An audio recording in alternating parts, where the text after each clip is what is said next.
The first day of middle school was supposed to be awkward, but in a fun way. New teachers, new hallways, new kids trying to figure out where they fit in. I was nervous but excited. And I had a new backpack, my new sneakers, and my mom's "you're going to be great" pep talk in my head. Everything was normal until after lunch. Our first class of the day was science, in one of the older wings of the school. The hallway smelled faintly, I would say like dust and cleaning supplies. The room had tall, narrow windows along one side, looking out into the back parking lot, the one nobody used except a few staff members. Mrs. Kramer, our teacher, was explaining the rules when I saw a shadow move past one of the windows. It was quick, just a blur, but it caught my attention. I turned my head and that's when I saw him. A man, not a teacher, definitely not a parent. This guy was tall, maybe in his late 40s with greasy hair poking out from under a gray hoodie.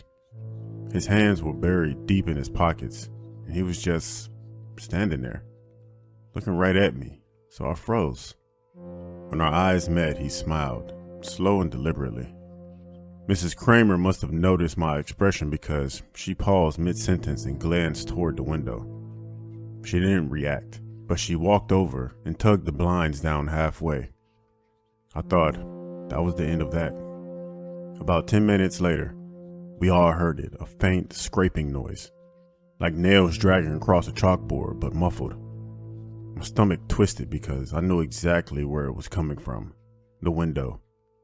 The blinds didn't cover the bottom, and in a little gap, their worn-out sneakers pressed right up against the building.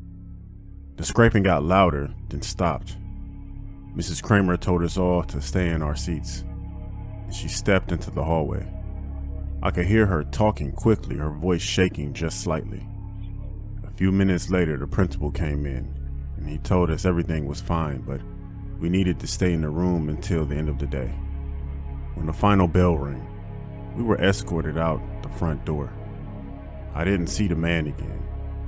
That night, I overheard my mom on the phone with the principal.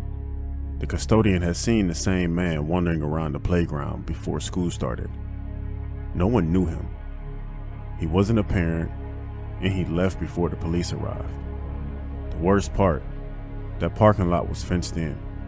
The only way to get there was through the building or by climbing a locked gate. It's been years, but whenever I see a tall figure standing still in the distance, my brain takes me right back to that classroom and that slow, deliberate smile that he gave me.